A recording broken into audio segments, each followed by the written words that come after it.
Bonsoir à toutes et à tous, bienvenue dans ce nouvel épisode des Lectures Sombres.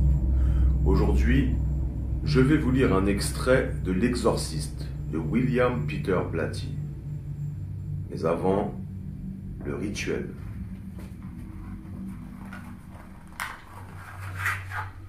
Le feu pour éloigner les mauvais esprits.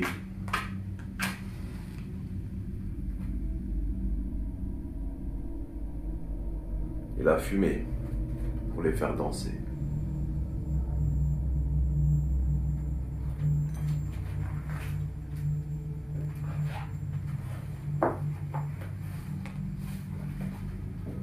Bien, gloussa Regan sardonique.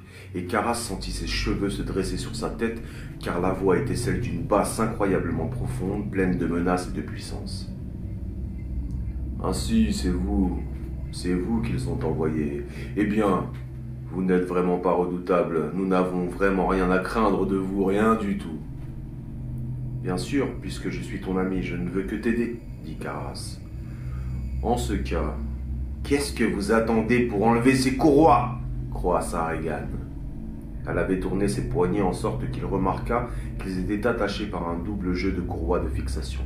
« Elle te gêne » demanda-t-il. « Énormément, c'est infernal. » Les yeux brillèrent malicieusement à une pensée secrète qui devait être très amusante. Caras vit les marques des griffures sur son visage, les morsures sur ses lèvres. « Je crains que tu ne te fasses du mal à toi-même, Regan. »« Je ne suis pas Regan !» gronda-t-elle de nouveau avec ce rictus hideux qui semblait maintenant à Caras être son expression permanente. Comme l'appareil qui lui redressait les dents semblait insolite, pensa-t-il. « Oh, je vois. Bon, alors peut-être faudrait-il faire les présentations.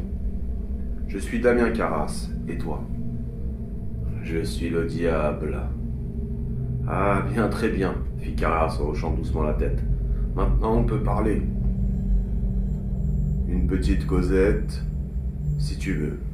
C'est excellent pour l'âme. Cependant, vous constaterez que je ne peux pas parler librement tant que je suis attaché avec ces courroies. J'ai l'habitude de faire des gestes quand je parle, » ricana Regan.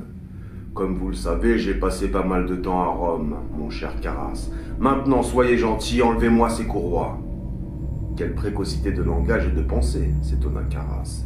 Il se pencha en avant sur sa chaise avec un intérêt professionnel. « Tu as dit que tu étais le diable, » demanda-t-il. « Je vous l'affirme. Alors pourquoi ne pas faire disparaître ces courroies, tout simplement ?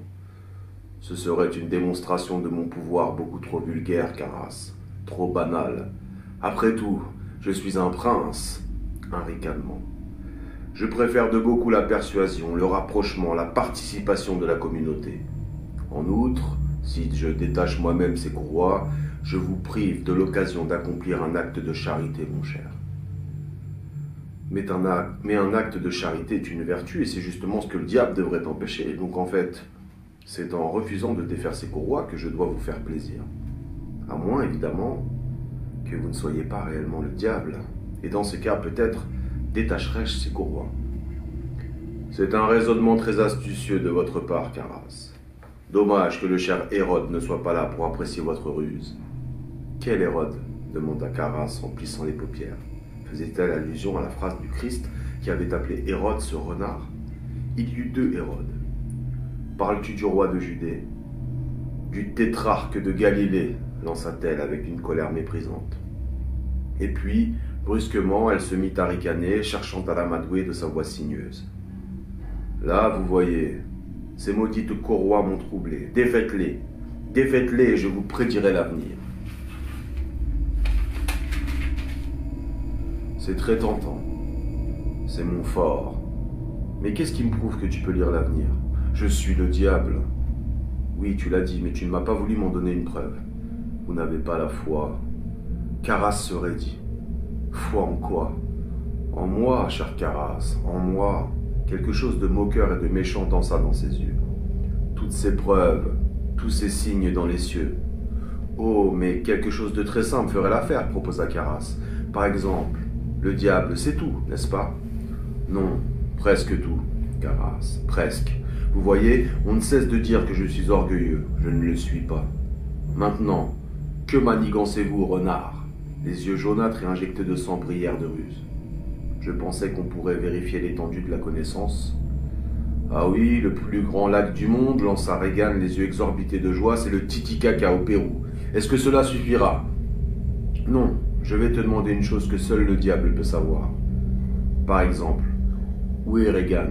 Le sais-tu? Elle est ici. C'est où ici? Dans le cochon.